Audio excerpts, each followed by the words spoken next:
ಬನ್ನಿ friends, Oreo PAN cake ಮಾಡುವ ವಿಧಾನ ತೋರಿಸ್ತೀನಿ. ನಾನಿಲ್ಲಿ ಒಂದು 10 ಓರಿಯೋ ಬಿಸ್ಕೆಟ್ಸ್ ತೊಗೊಂಡಿದ್ದೀನಿ. ಹಾಗೆಯೇ 2 ಕಪ್ ಹಾಲು, 1 ಕಪ್ ಕಂಡೆನ್ಸ್ ಮಿಲ್ಕ್ ತೊಗೊಂಡಿದ್ದೀನಿ ಮತ್ತು ಒಂದು ಅರ್ಧ ಕಪ್ ಗೋಧಿ ಹಿಟ್ಟು ತೊಗೊಂಡಿದ್ದೀನಿ. ಮೊದಲಿಗೆ ಬಿಸ್ಕೆಟನ್ನು ಹಾಲಿನಲ್ಲಿ ಮುಳುಗಿಸಿಟ್ಕೊಳ್ಬೇಕು. ಒಂದು 5 ನಿಮಿಷ ಮುಳುಗಿಸಿದ್ರೆ ಸಾಕು, ಮೆತ್ತಗಾಗಬೇಕು ಸ್ವಲ್ಪ ಅದು.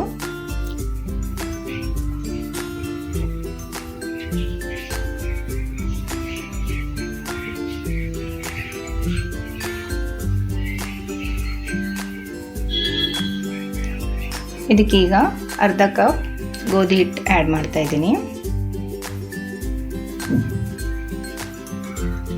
ಒಂದು ಅರ್ಧ ಸ್ಪೂನ್ ಬೇಕಿಂಗ್ ಪೌಡರ್ ಹಾಕ್ತಾ ಇದ್ದೀನಿ.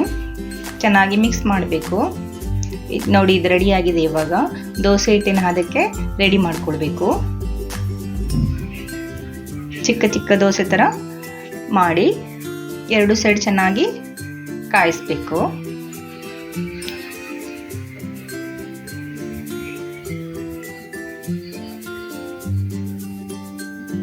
ನೋಡಿ, ಪ್ಯಾನ್ ಕೇಕ್ ರೆಡಿಯಾಗಿದೆ.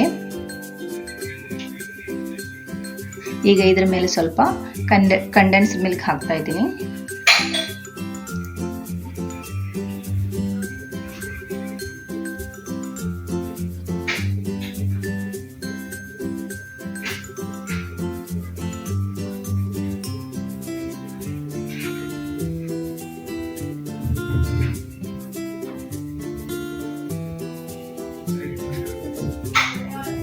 ಕ್ರಷ್ ಮಾಡಿರುವ ಓರಿಯೋ ಬಿಸ್ಕೆಟ್ಸ್ ಸ್ವಲ್ಪ ಸೇರಿಸ್ತಾ ಇದ್ದೀನಿ.